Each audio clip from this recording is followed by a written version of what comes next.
once again, this is being recorded, and afterwards, I'm going to place the recording on the class page for, people who are not in the session right now. So here's step 2, okay, where all the class pages are. As you see, in addition to Professor De Silva's class, right, you see a lot of other class pages. So every class has its own page. You're going to go to your class page to look for resources. And then there is also step 3, okay, student tools. All right, because, there are going to be times when, aside from Professor De Silva's class, you may be doing research for your other classes. And now that I know we're going to be at home for at least a couple more semesters, after this semester, you may be coming back to this library guide. And then if you use the Student Tools tab, you can look for library resources for any subject, okay, that you are taking. And it's going to provide you with, the databases, the journals, the resources from the library on that subject. Now, there is also very important an information literacy workshop. Now, this I don't have much of a chance to run because we're all online. But when we were on campus, I usually would begin our library sessions with like a little tutorial from this workshop. It's for information literacy. When we talk about getting library resources, right? When students look for sources for their assignments, do you consider the types of sources you're getting? Where this information is coming from. Is it good information? And by good information, is it credible, right? Do you care about who's providing you this information? Okay, that's what information literacy is. It's questioning this information you're finding.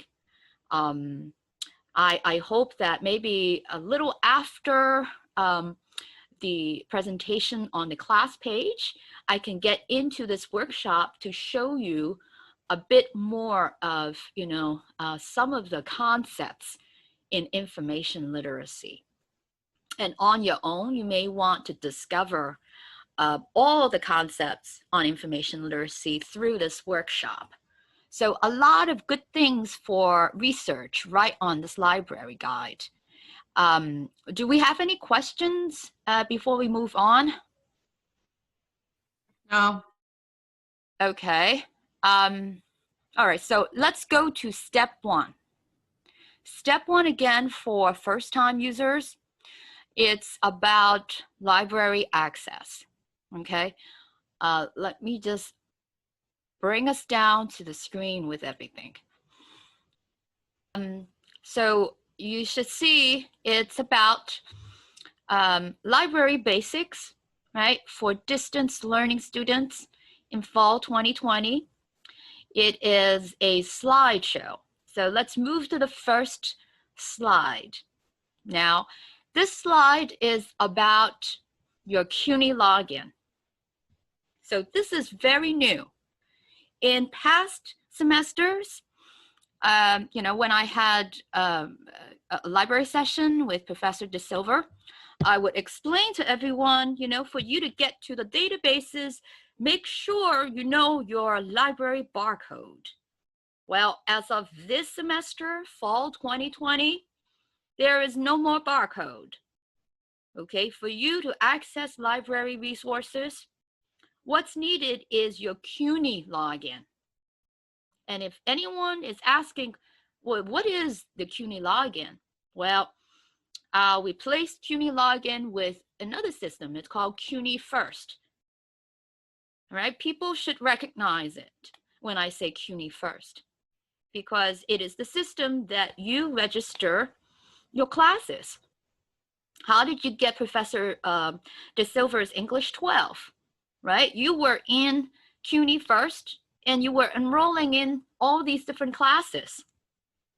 Okay, so CUNY First the username and password that you use for CUNY First are exactly what you need to access the library databases.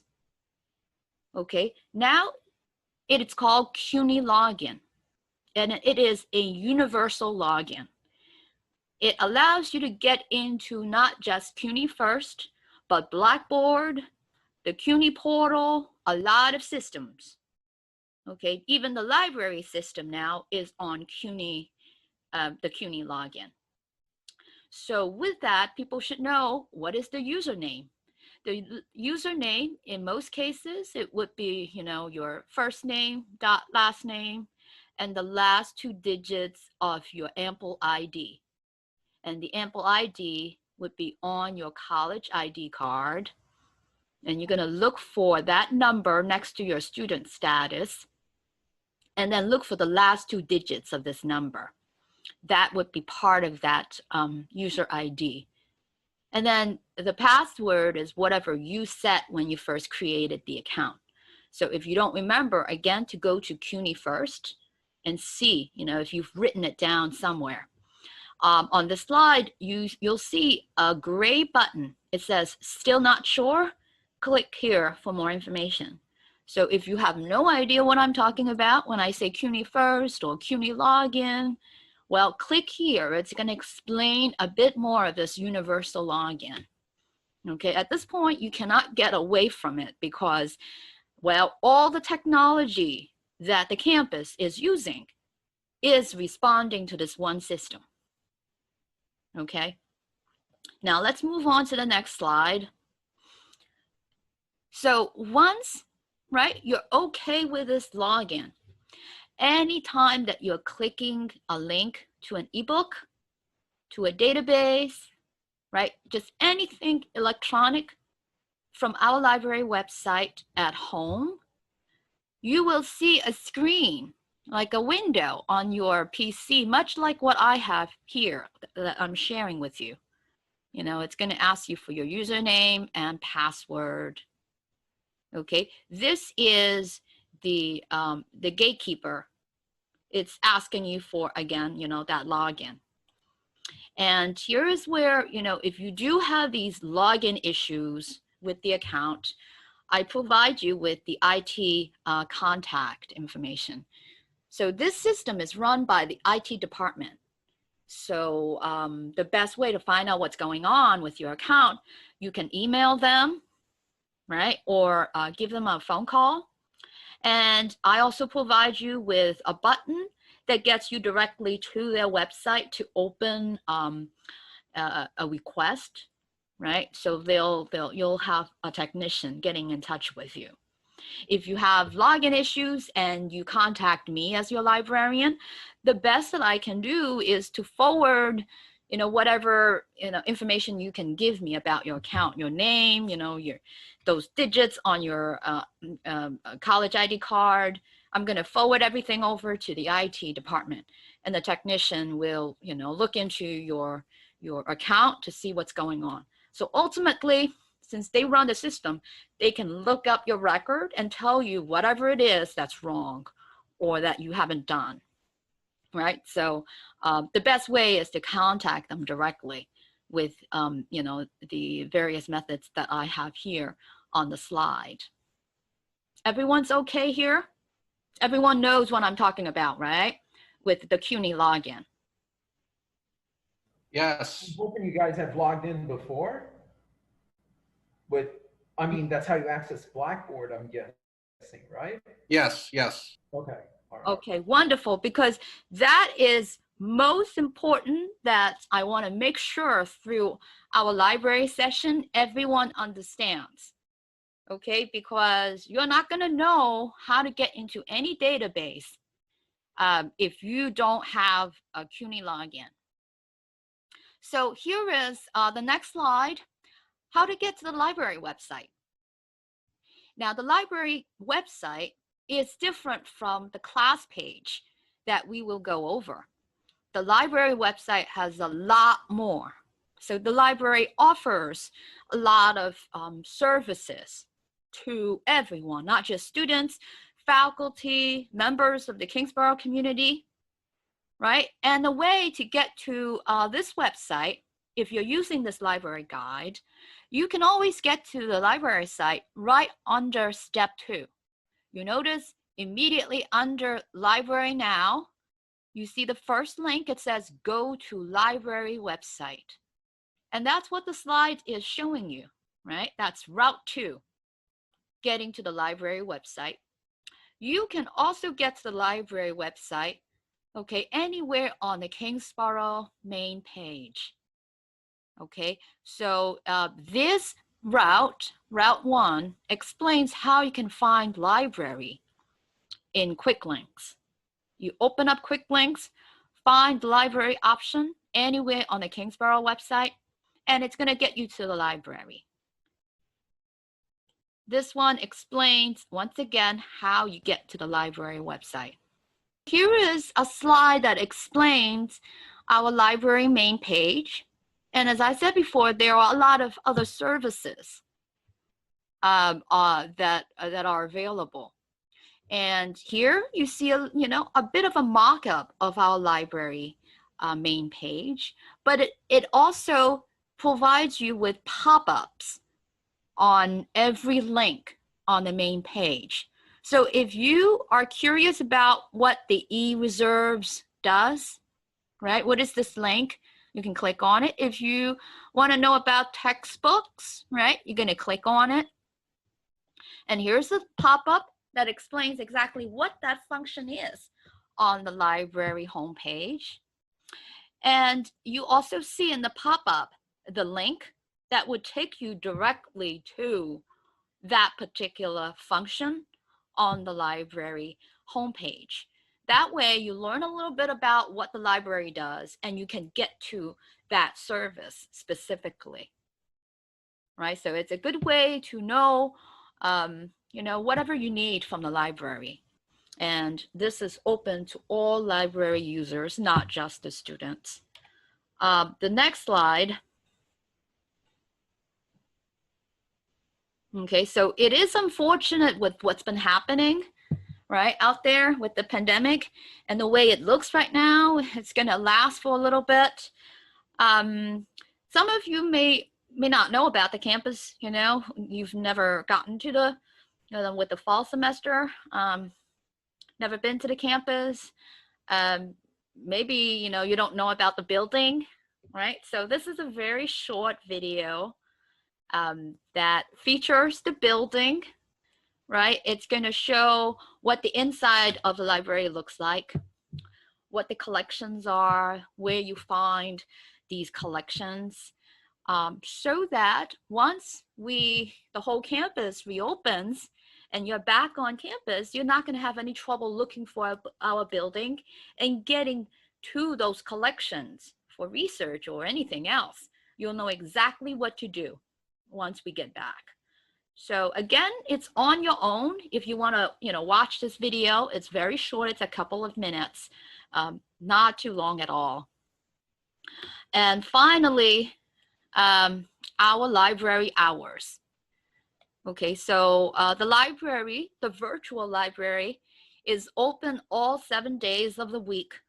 So if you contact the library, if you email the reference desk or call us, or you can get in touch with me, right? Here's my contact information. Somebody will respond to you. All the librarians are working from home, and we are, making use of these different technology to get in touch, right? So don't think just because you can't get to the campus that, there is no help from the library. So you just have to email us, give us a call, and we will get back to you all 7 days of the week. Okay, so with that, that's the for people who are new, to Kingsborough, all under step 1. As you see, it's a very short module, just to make sure, let your classmates know to run this module if they are not here with us right now in this session. So any questions so far? No. Okay. We will now get to our class page. The class page is right under step 2. You see, right under go to library website, there is the go to English 12, Professor De Silva, exploring identity, right? If you click on it,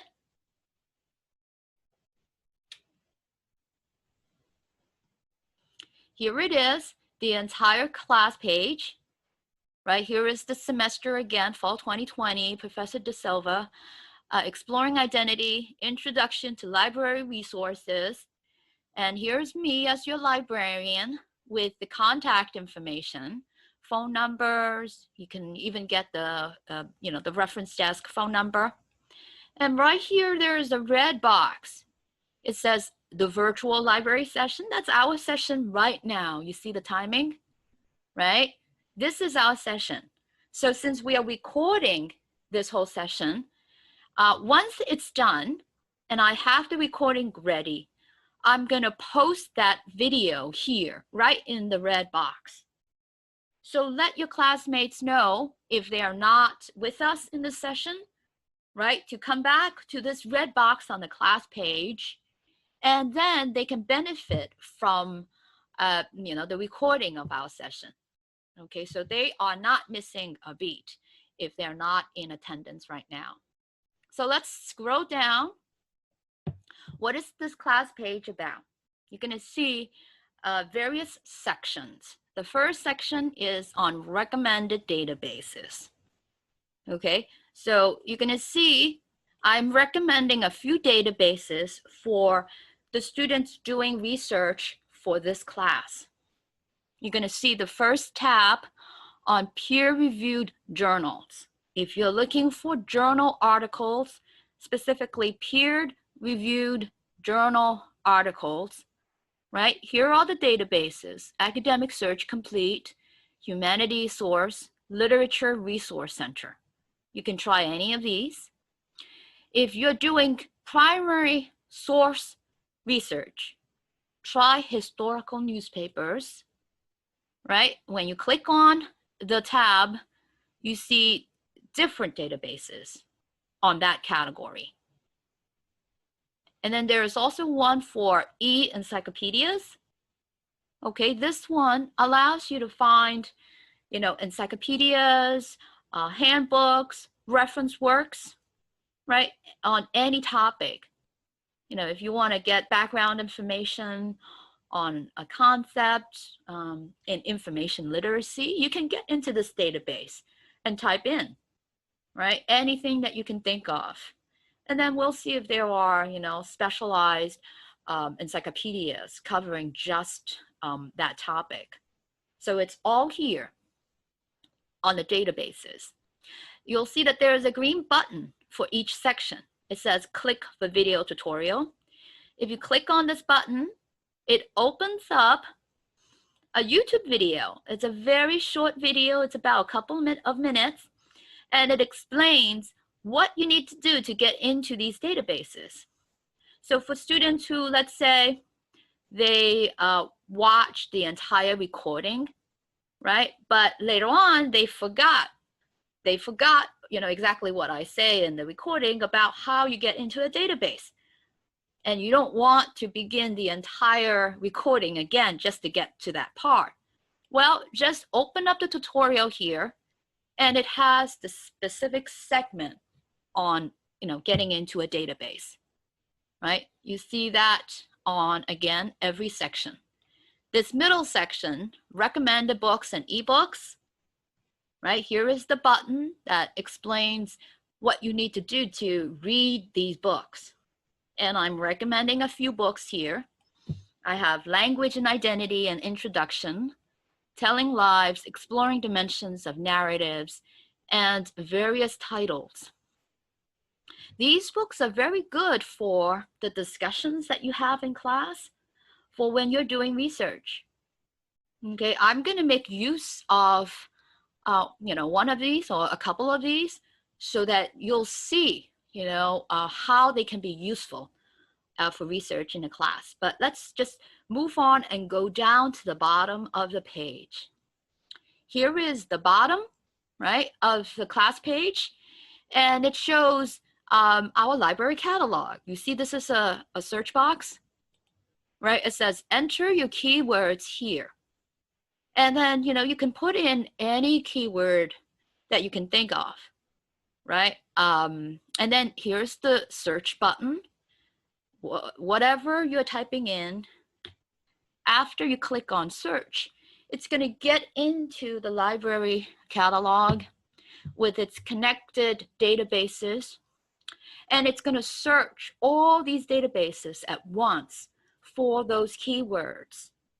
And it's going to find you all the results from the databases. How is using the library catalog different from the individual databases up here? Well, the individual databases are easier to search because you're stepping into just one database at a time. The library catalog offers you a lot at once. It may be confusing because there's so much more. At the same time, I also have to say that not all the databases that we have in the library are connected to the library catalog. So do not assume that when you're using the library catalog, you're getting everything at once. You are not, especially when you're doing historical research. Like right here, there are the historical newspapers, right? These databases for historical research. And sometimes some of the contents of the individual databases are also off limits to the library catalog search. So that's why when you're doing research, a good place to begin is always the database. Search in the database. If you find a few sources, right, that is a good database. And see if you can continue in just that one database. If you have a very lengthy research paper, you know, your professor may say, I want you to find at least 5 to 10 sources, right? If that's a lot of sources, then, you know, it may be better for you to branch out. Branch out by going to the library catalog, right? And see whatever else from the different connected databases is offering with those keywords that you're putting in. So that's a research strategy. You begin in the individual database, and then if you need more sources, make use of the library catalog. Now, do we have any message on chat so far? I think everyone's good, right?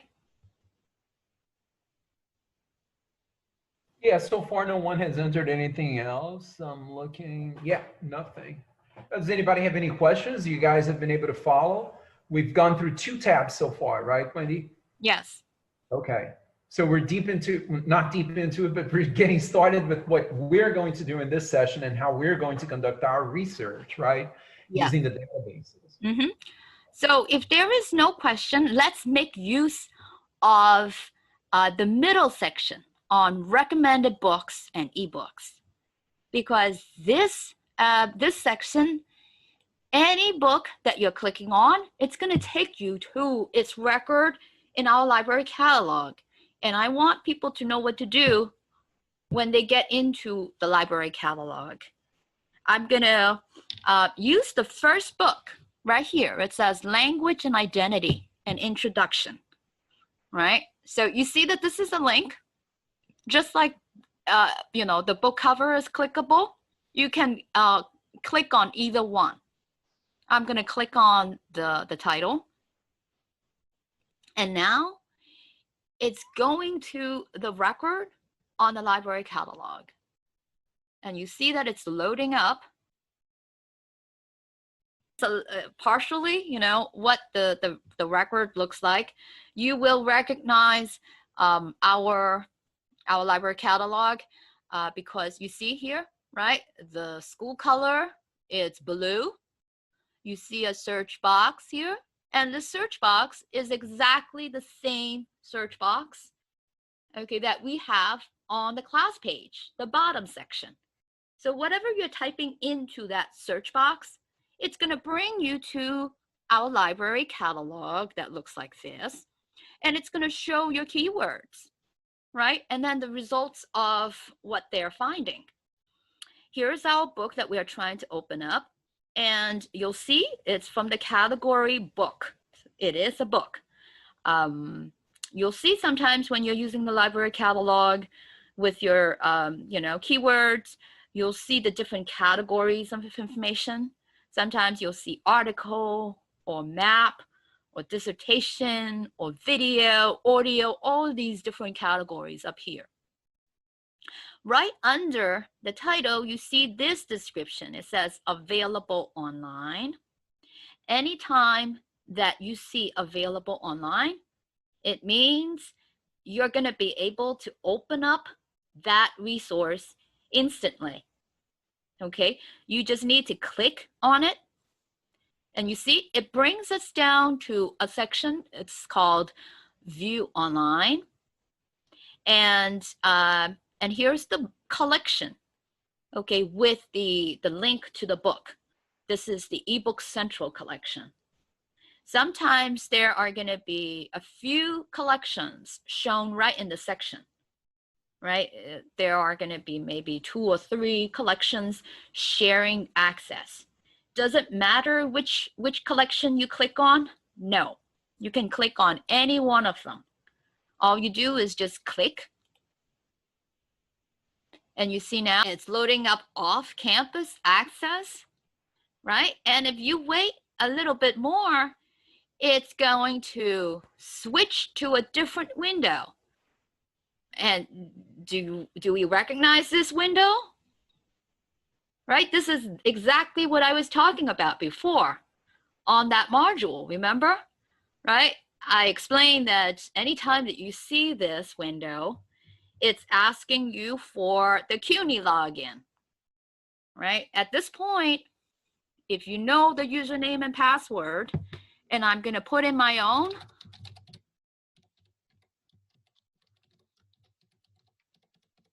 right? And if you have any question about the password or the username, maybe you want to reset any of these, the links are right below the login button. You can click here, okay, to get to changing that account information.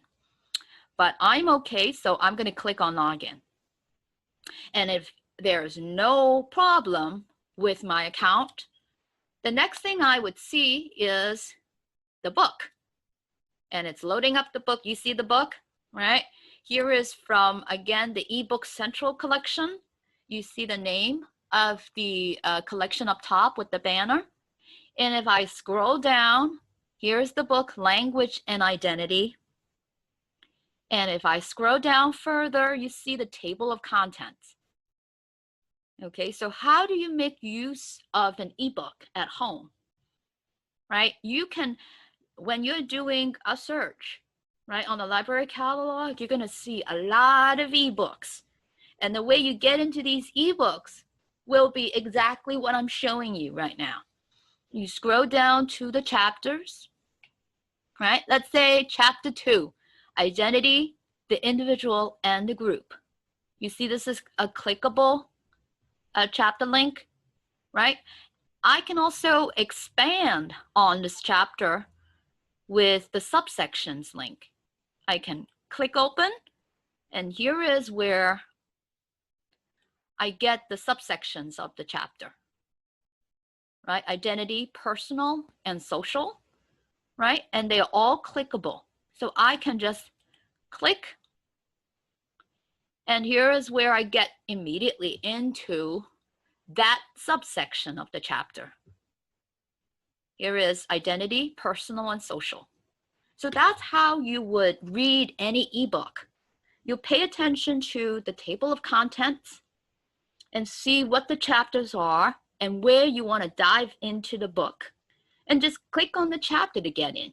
Once you get in, it's a matter of customizing the screen. If you start reading, right here is where you start reading.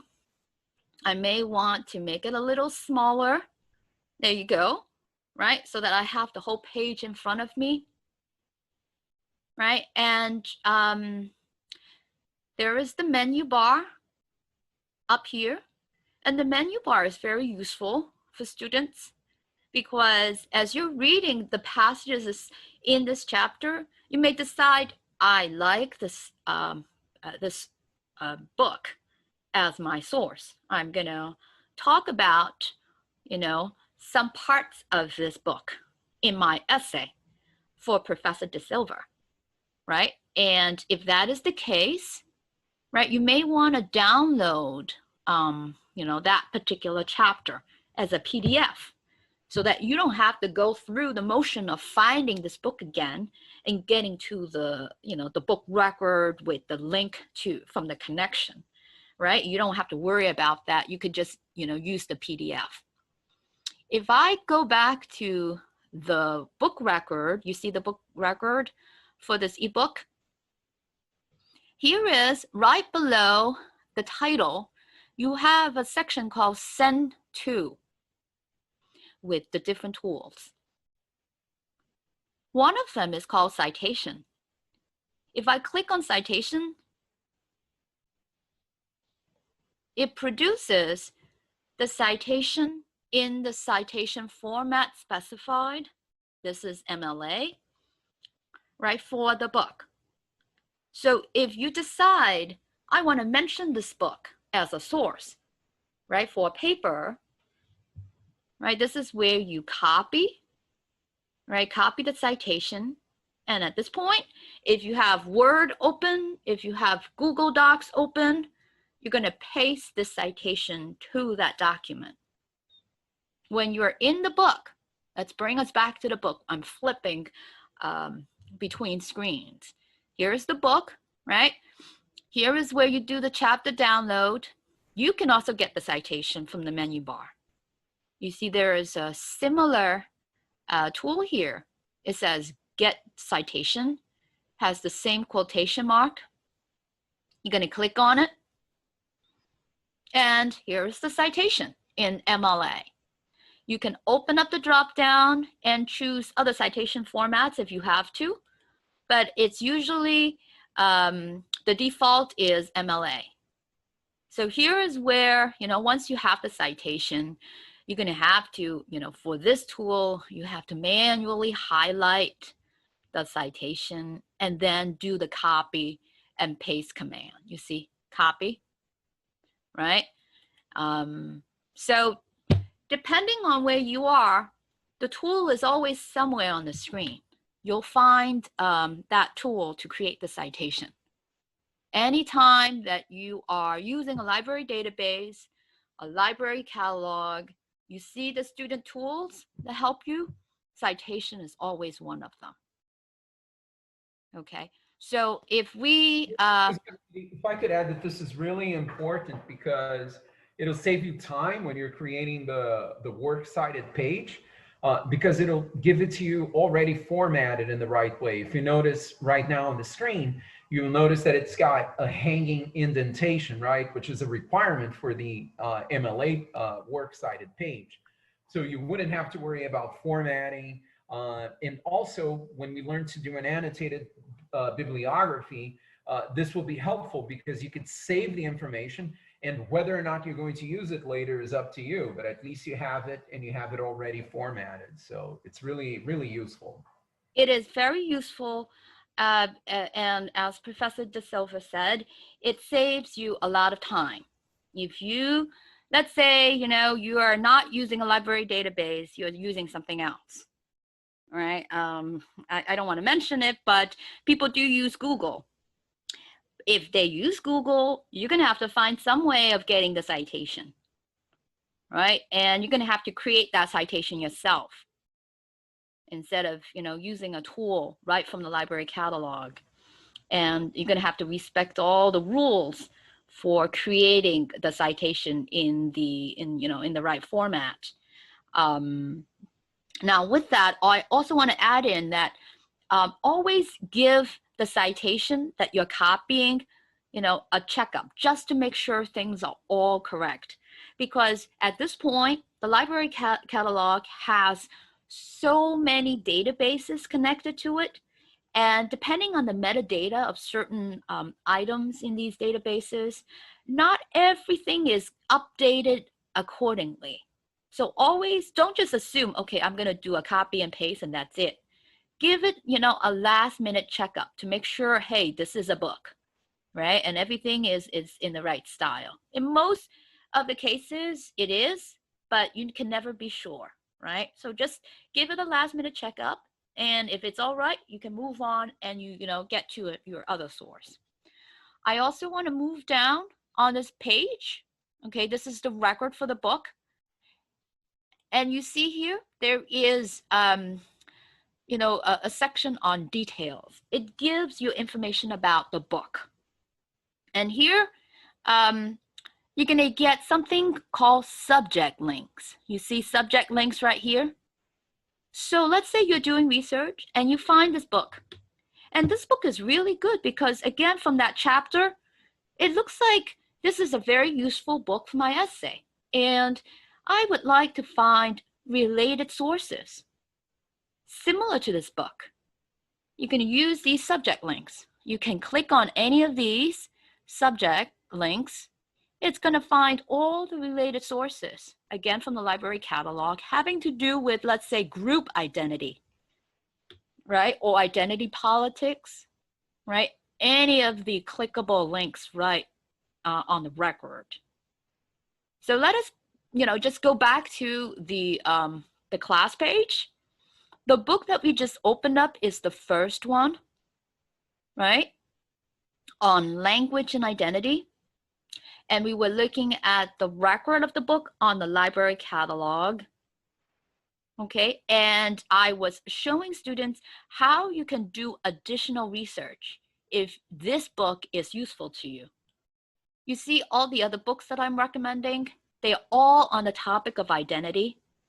All right, this one, Telling Lives, Exploring Dimensions of Narratives, this is very similar to, the book that you're reading for the class, Manhattan Beach, right? Because it's a way of telling about the past, right? And this one explores exactly what's happening, right? When students or, anyone, writers, when they're writing about certain parts of the past that they've experienced, right? If you are interested, you can open up this book, right? Look into the chapters and see whether they apply to exactly what the author was experiencing when she was writing Manhattan Beach, right? You could cite it as one of your sources, or you could go to the record of this book and find related sources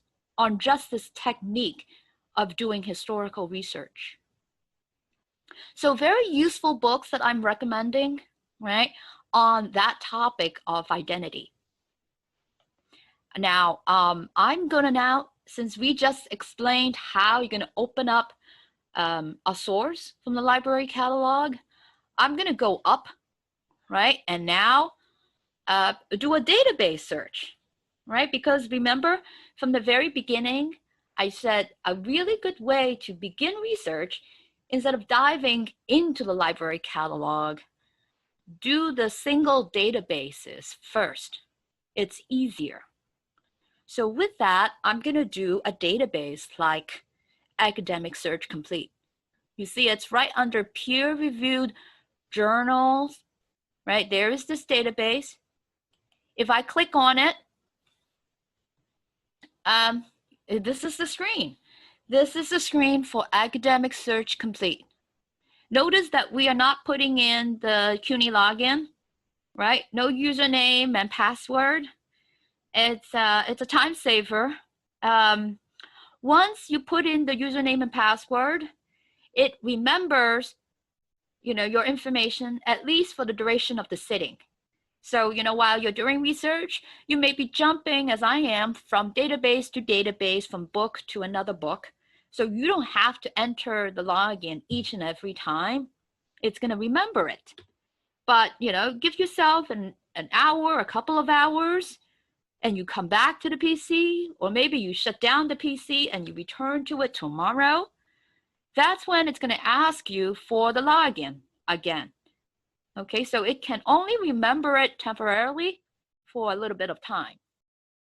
But it's still a good time saver. You don't have to keep logging in. So here is Academic Search Complete. And, you see the search boxes here, right? Similar to the library catalog, you have to put in what you want to research. What are you, checking out? What do you want to find, right? I'm going to use an example, right? Let's say I want to see from Academic Search Complete, peer-reviewed journal articles having to do with Manhattan Beach, right? And you notice, right? If I just put in Manhattan Beach, it may be still a little bit general. I want to be more specific. So if I put in Jennifer, right, then the database would know a little bit more of what I'm searching for. You can put in, the author's last name, right? Doesn't matter. You just want to add in that extra layer, okay, to specify what it is you're searching for. So I put in Jennifer, only because I saw Jennifer before. And now I'm going to click on the search button. And let's see what we're going to find just from, these very basic keywords. And wow, it looks like we have 60 items, right? Now, if we bring the library catalog back with its connected databases, I think that you're going to see a lot more than just 60. You're going to see maybe sometimes hundreds of, items. So when you're using the single database, it's a little simpler. You don't have to worry about an overwhelming amount of information. So with that, you still want to scroll down. And on the left side, you see the left side? That's the place for filters. You always want to filter your results to refine them so you don't have all these unnecessary or maybe less relevant items on your results. So what I'll do is, whenever I see on the left something called full text, I'm going to turn it on. Full text is exactly the same as, when you were using the library catalog before and you were trying to open a book and you came upon the description that says available online, right? Full text is exactly the same. It means that you have the full content of that item. You don't have to worry about just getting an empty, item. That is, you see the abstract, but not the full content of that item, right? I'm going to select it. And here's also where I could select if Professor De Silva wants you to find peer-reviewed journal articles. You see that right here. So I'm going to select the two. And now it's updating, your results.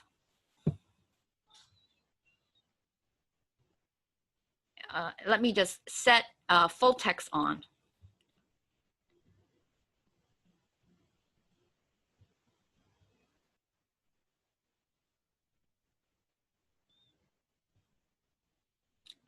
Okay, wow.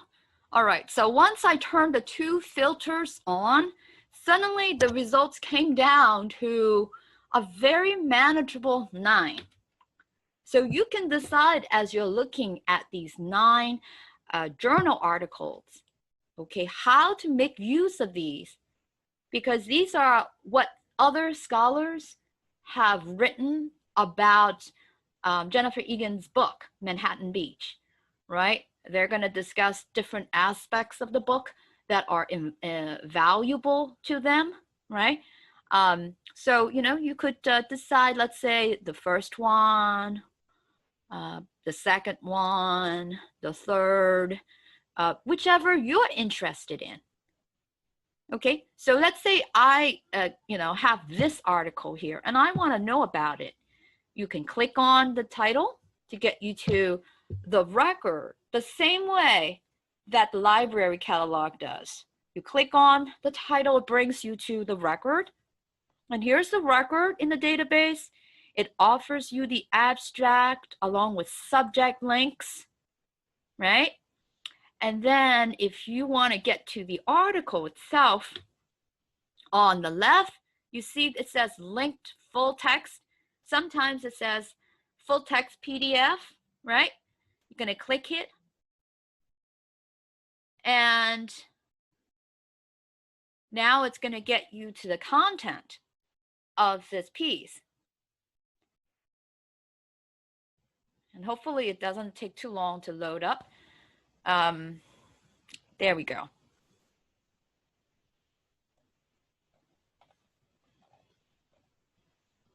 Is it still loading? Yes, it's still loading.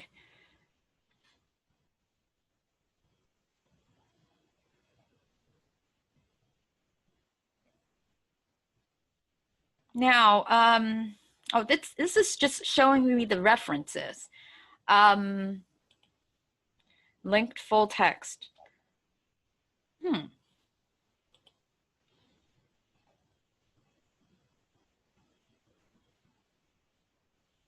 This is the abstract. Get access. It's about 3 pages. Okay, look at this. This is funny because it is supposed to give me the full text, but it's taking me to the abstract instead. And it's also asking you to log in, right? For well, it's recognizing. Yes, maybe this is. There you go. Had more security. Have we covered, incidentally, how to log on using their IDs? Yes. We did, right, in the beginning? Okay, right. All right. That's the CUNY login. So we got in already. I used my own. So see, I have a feeling that maybe this is one of those technical issues, right? It's supposed to be the full text. It's a good thing that we are finding this particular item. So maybe I'm going to pass this over to the database librarian, because maybe something is happening with this particular vendor that they have to find out why this article is just showing the abstract and not the full content. Now, let me just go back to the result and select another item just to make sure that the same thing does not happen. If the same thing happens, then it really is the vendor. Okay, let's see, this book, 6 pages. Okay, let me see if I could get into this article.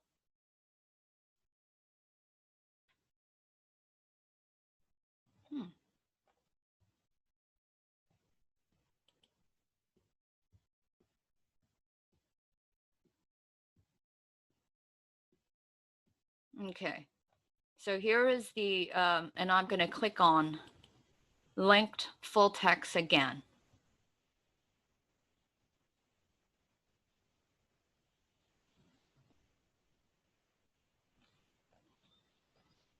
Okay, wow, the same thing is happening here. Very interesting. I'm going to definitely ask, you know, the database librarian about this, because it should be showing the full text for this article, and it's academic search complete. So it's a database that all of us recognize that we've been using. Why is this happening? That's very interesting. All right, so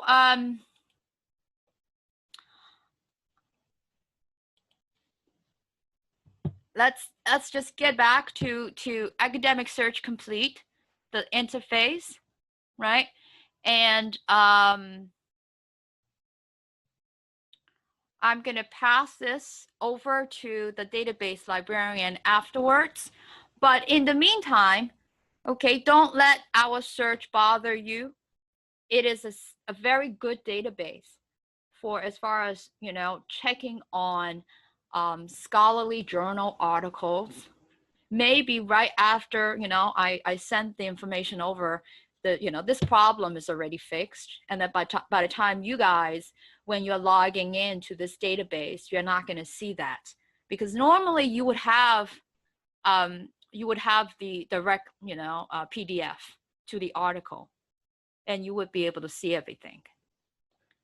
Okay, so maybe it has to do with, you know, the universal sign-in, right, with the username and password. Sometimes, you know, this is something new, as I said, as of fall 2020, just to make sure that our vendors, these database vendors, are able to get the login information so that they could grant you access to these articles. So, you know, give us a little bit of time. We'll work on this issue and you guys will be able to access the articles. And in the meantime, I apologize. It may be confusing to some of you. This is the database that we were just using before. Let me just go to historical newspapers and get into something like New York Times, right? Which is a separate, a completely different vendor. Right, here's the ProQuest database. And again, I don't have to log in. It should remember what I, you know, previously put in for username and password. And you see it says Kingsborough Community College, right? So it knows that I'm a user of that community. And I'm going to type in Manhattan Beach. Even though it's from 2006 and your book may be more recent, I'm just gonna like find articles having to do with Manhattan Beach. Right? I'm gonna put the words in quotation marks and see if there are newspaper articles talking about Manhattan Beach, right? And then I'm gonna click on search. I just want to use it as, you know, an attempt to make sure these databases are offering the full articles and that it's just a matter of that particular database, Academic Search Complete, you know, having that issue. So on Manhattan Beach, from this one database, there are 26,000 plus articles. Okay, and you see, as I'm getting into the second database, some of you who are watching this, you're going to see a pattern, right? You know, you input the keywords in the search box, you press the search button, and now you have the list of results. And on the left side, this is always where you filter out certain results, you know, to make it easier when you're doing research. I'm not going to do anything now on the left, but sometimes when you're doing research, you may want to, for example, I have here publication date 1877 to 2016. Maybe it's important for you to look for articles from the last 10 years and not going that far back, you know, to 1877, right? You can do any of this. This is where I do the, you know, set the filter if that's important to me. But for my situation, I just want to confirm that I can get the full text PDF in this database. So let's say I'm trying to open up this article, right? The second article, Manhattan Beach Coast Guard site, right? I'm going to click on the title. And now it gets me to the article itself, hopefully. And here it is. And it looks like, yes, this is fine. You see the full text PDF? It's still loading up.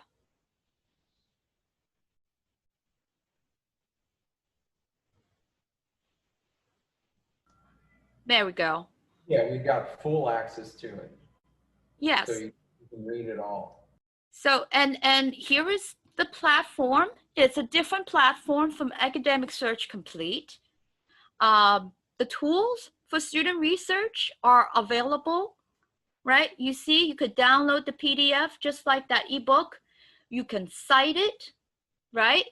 You can also cite it, remember, from the library catalog, that cite tool, right? So as I said, anytime that you are using a library database, the tool is somewhere on the platform, okay? And if I scroll down, and this is something that I always want to relate to students, it is so useful once you get one item, okay? One book, one article, okay? Doesn't matter where you get it.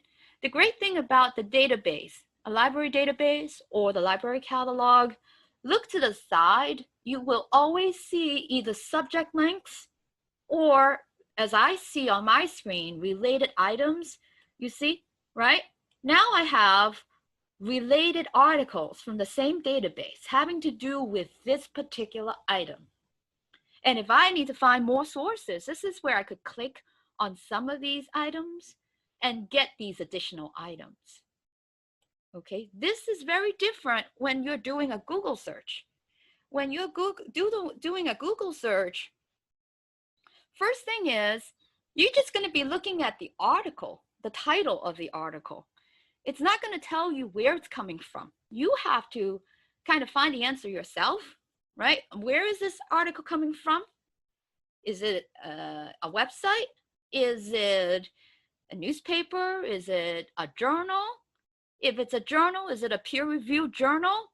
You don't know any of that. You just know, hey, it refers to, certain keywords that you input into the search box. But once you find that, are you able to get more related articles or items? This is where, if you're using a library database, you can do all of that at once on the screen, right? You can save the citation immediately, right, by clicking on Cite. And here is the citation in MLA format. And you're going to have to highlight, right? Or here's the copy button. And once you copy the whole thing, you're going to, paste it into your Word document.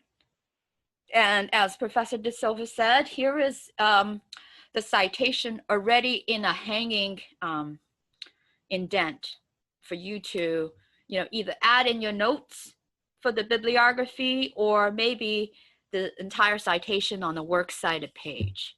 So it's already set so that you could you can move on and get additional sources. So we went over a bunch of sources immediately. We went over a couple of databases, right? Academic Search Complete and Historical New York Times. We opened up one of the books that I'm recommending, the first one, okay? And then in doing so, we got to know the library catalog. Here's the search box for the library catalog. I wonder if I type in Manhattan Beach now,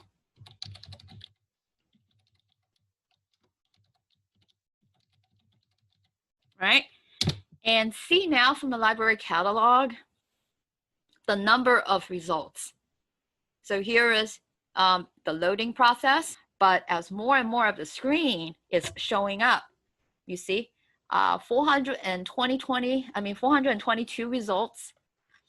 And here is on the left, right? You see the filters.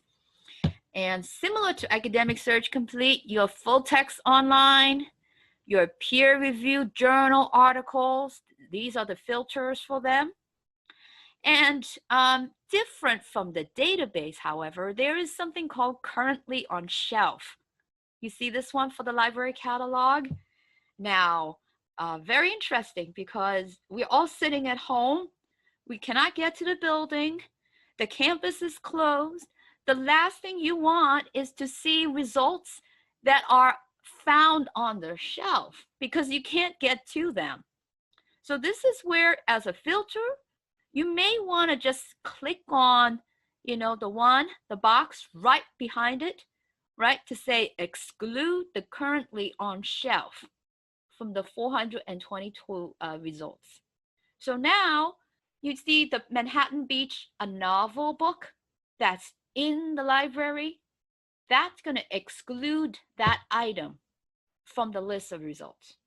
So everything on the list thereafter is going to show available online, right? And you have only to put in the username and password for your CUNY login, and you are able to open up all these items. Okay. There we go. Right. So available online. You're going to see a lot of those, and you just read through the list, click on, the item, click on available online to get to the collection that has access to the item, and you have instant access. That's the library catalog search. Okay, so that's a lot. I'm looking at the time, and for the amount of time that we have, I went over a lot of places on the class page. Right? Here's the class page. Right? I just went over the 3 different sections of the class page. Okay? And at this point, I don't want to overwhelm everyone. Okay? I want you guys to try the class page when it's time for you to get sources, right, for Professor De Silva's assignments. And, you could try Academic Search Complete. I think by then it's going to be okay. And then if you have questions about finding sources from any of these, let's say, you have a topic in mind, but you're not able to get sources in the database or in the library catalog, that's why I'm here as your librarian. You can contact me with the email address, with the phone number, right? And I will look into, these places and see, okay, whatever I am seeing on your topic. So I'll reply back with some of the results. And hopefully that could be, that would be helpful for your assignment. So I am here to help you. Just, contact me, right? Let me know. Is everyone okay? So, so far I got a yes online. Yeah, I'm following. Yes, thank you.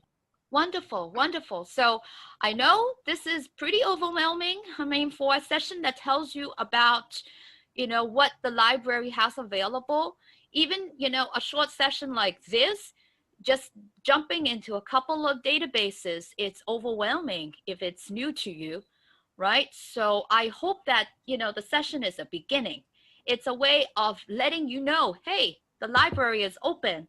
You're not able to come to the campus, but you have still quite a lot of access right from home. Mm-hmm. Okay, so I am open if you have questions about any of these systems. If there is no other question, okay, I'm just going to end with, again, that last bit about information literacy, right? About, you have your sources, but how do you know these sources are good sources? Right? Because that itself is a learning experience. It's for a lot of students, this is very new, the concept of information literacy. Okay. And now it's loading up my workshop, but you're going to see on information literacy, it's about learning 6 core concepts.